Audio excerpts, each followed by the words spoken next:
Hello, Peter4790 here, Cyrus, and welcome to my review of Xcom Enemy Unknown.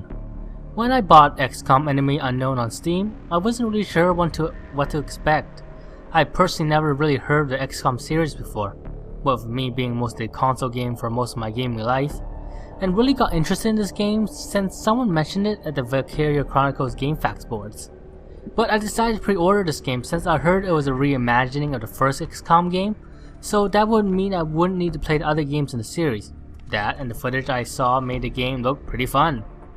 Now, having done a playthrough of Xcom Enemy Unknown, I have to say I'm pretty impressed with it, and would like to give my overall opinion of the game. So let's begin this review. Xcom Enemy Unknown is a turn-based strategy game that was developed by Firaxis Games and published by 2K Games. It is available on the PC, PS3, and Xbox 360. Note that I will be reviewing the PC version of the game.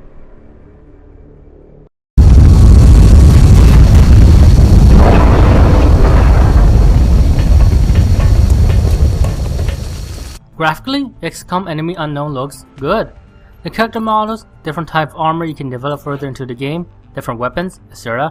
Each looks pretty unique from each other and have a pretty cool design to them. There's also a good amount of customization to your character's appearance, which is a plus. Enemy units also got great design from the nostalgic Martian look that the sectoid has to intimidating Muton. All in all, the game has a pretty cool art style, and the graphics themselves looks nice. Not the best I've seen, but still nice. Environments are another thing. It's not that they look bad, the maps you traverse to looks pretty good by themselves. It's just that there's not as much variety in the environments that I expected from Xcom Enemy Unknown. The game overall scope takes place all over the world, but the maps you're fighting in will mostly look like American cities. Though there is some variety in the environments with UFO missions where it takes place mostly in the forest, but for the cities it's mostly American cities. Why this isn't a problem when the aliens invade North America, it's a bit of a problem when they invade other nations and the map you go to defend those nations looks like American cities. It just feels odd that you're taking a mission in Asia and you go to what looks like an American city. Especially for me personally, since I have traveled to Europe and Asia. Now I get to the overall story of Xcom Enemy Unknown, which is okay. The overall story of Xcom Enemy Unknown starts in the near future, where aliens suddenly attack the Earth. As a response to the alien invasion, a council was formed, which consists of various nations such as US, Canada, China, and Russia, and they created the Xcom Initiative, which is a program to defend against the alien threat. In the Xcom program lies a collaborative of soldiers, scientists, and engineers whose goal is to defeat these aliens and save Earth. You play as the commander, who is basically the head honcho of the initiative. Your decisions will determine Earth's fate. Overall, I found the story just to be okay. It's just really your typical aliens invade Earth and you have to defeat the aliens story. The story does get somewhat interesting near the end when you figure out why the aliens are invading, but that's really only at the last mission, so overall, the story is simply okay. It's not too interesting, but it's also not really that bad. It's just really there to give you an objective of the game. The characters are also not that interesting. I mean, you will connect with the soldiers you command, well, the veteran ones at least, the one that survived more than one battle, but that's mostly because you're playing as them. The other characters like Sean and Valen, they're simply there just to explain stuff and move the plot forward. They really don't have much personality to speak of. Voice acting is also pretty good, for the most part. Soundtrack is decent, it fits the overall mood that Xcom has, but isn't all that memorable. Overall, Xcom Enemy Unknown got pretty good presentation with overall visuals, but is held back a bit by the story.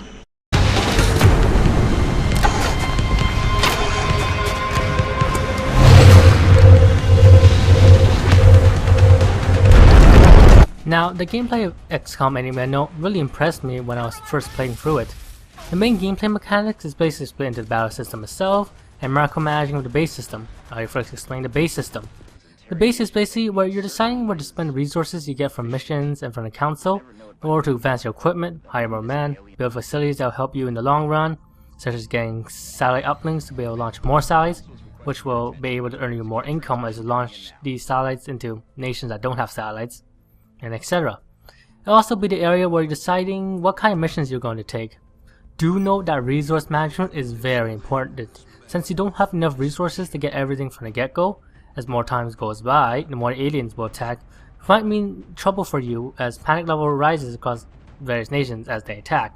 Well, for the nations you don't save. Base can basically be divided into research, engineering, barracks, hangar, situation room, and mission control. Research is basically the area where you're basically getting the blueprints for all your equipment at the cost of alien artifacts you get from missions and a set number of days. Engineering is basically the area where you're able to use the blueprints you got from research, be able to create them using the credits you get from both the mission and council. Though note that building stuff like ships and satellites will cost days as well as credits. And later on, when you have the foundry built, you'll be able to improve your equipment even further. Also, engineering is where you build various facilities that will be instrumental in completing the game. Building certain facilities next to each other will also give you various bonuses, which will give you incentive to be smart with where you want to build your facilities in the underground complex. Also note that some facilities need some requirements such as building generators, so yeah, be aware of that. Now the barracks is basically where you're able to customize these soldiers so they meet with your particular playstyle, with you managing their loadouts, their outward appearances, and their skills. And talking about skills, there's also a good progression system for each individual soldiers as they learn new skills as they get more experience from fighting the aliens. Now, the hangar is basically where you manage your ships so they will be able to take down any alien UFOs that appear in the countries you put satellites in.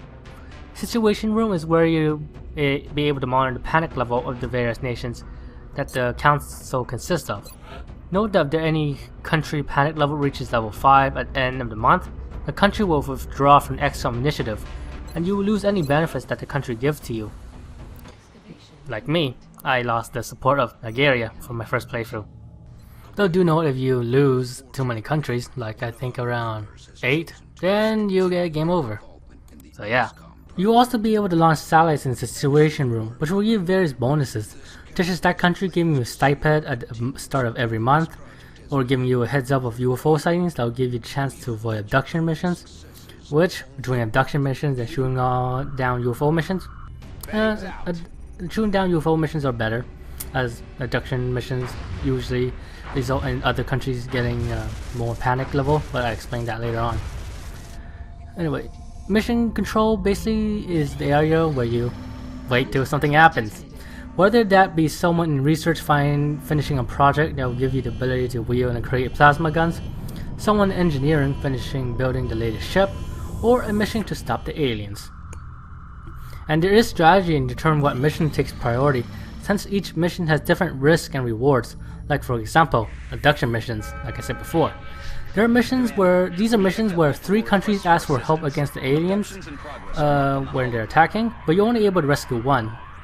You have to think about which country you can risk for the panic level to rise, which one is worth the risk, which adds a good amount of strategy. Overall, the base system is implemented very well.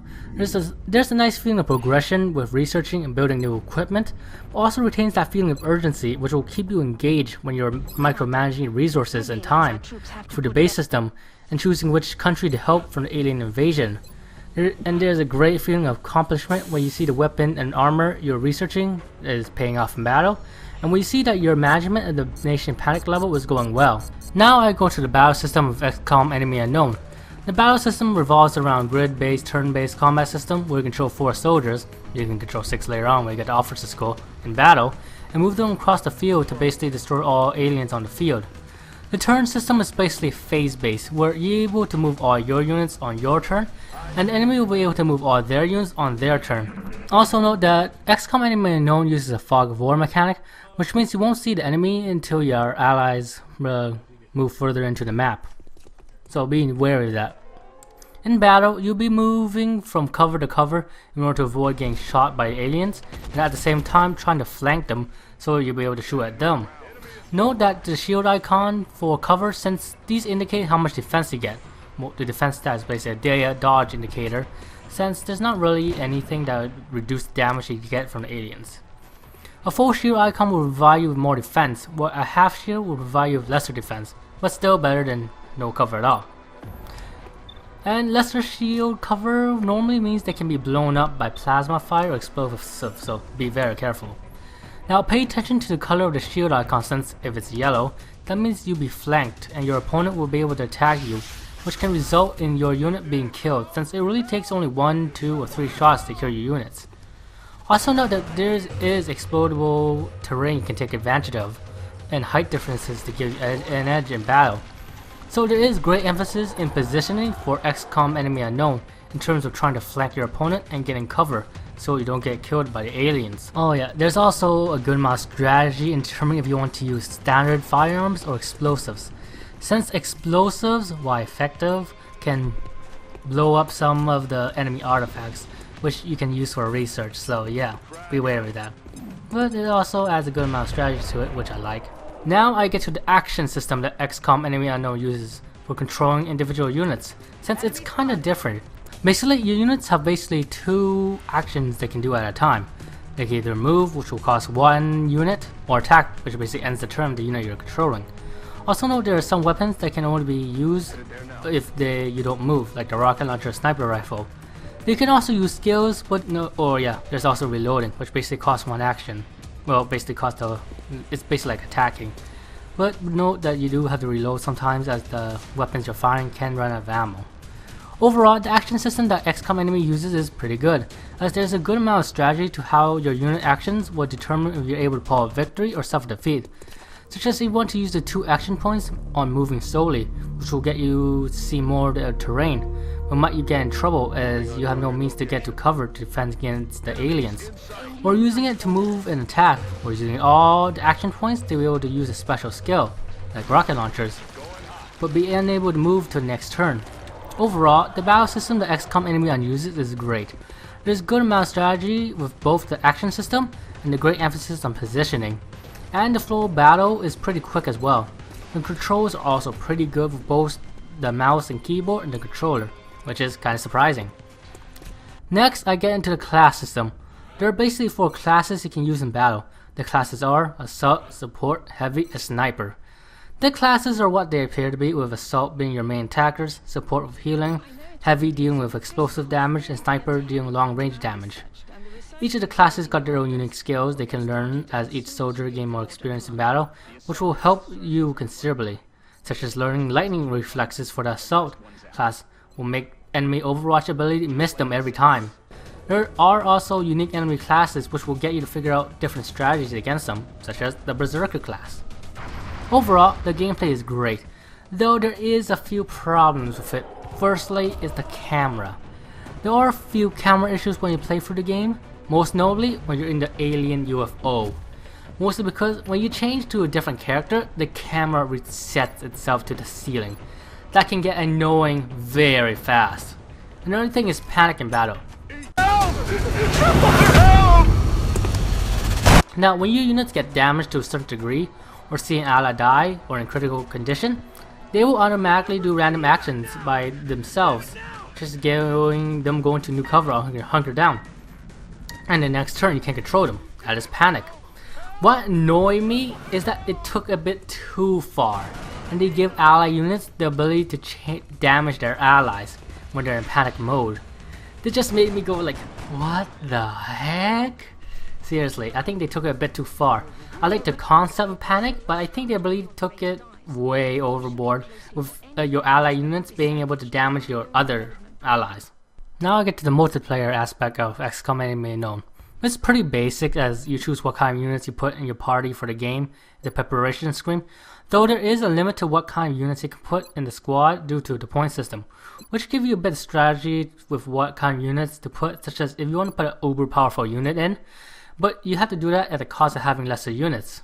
Anyway, after the preparation screen, the multiplayer is basically one-on-one death matches, which basically play like single player matches. It's overall nothing special, although it's nice to have that multiplayer aspect of the game. Lengthwise, it took me about 32 hours to complete the game on the classic difficulty. Difficulty-wise, there are various difficulty modes to accommodate people. There's also an Iron Man difficulty. Well, it's not really a difficulty, it just adds to the difficulty. It's basically a mode where you can't really save, so you can't really retry certain things. So yeah, it's there for people who want it. But the game is probably the most difficult at the start and gets progressively easier as you get more advanced weapons and armor, and your soldiers getting more skills. Though there are still certain enemy units that can be particularly tough in the later half of the game. Like the sectopod. Man, do I hate the sectopod. Anyway, all in all, Xcom Enemy Unknown got great gameplay with the grid-based combat system and micromanaging with the base system, but there are a few flaws to it, like the camera.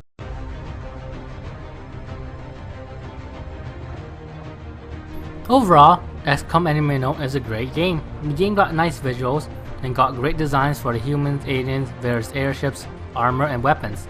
The gameplay is great with both the micromanaging via the base system and the turn-based combat system being very engaging, having a good amount of depth to it. The class system is great as there's an incentive to using each of the classes in battle, and the enemy classes give you a good amount of strategy. There's also a good amount of progression with both the soldiers' progression and, well, researching and engineering weapons. Overall, it's a game that I really enjoyed because of the gameplay. But there are a couple of issues, such as the lack of variety in environments given by the premise of the game, the camera issues, etc. I personally give this game an 8.5 out of 10. A strategy game that has great gameplay, but the presentation is the thing that holds it back a bit.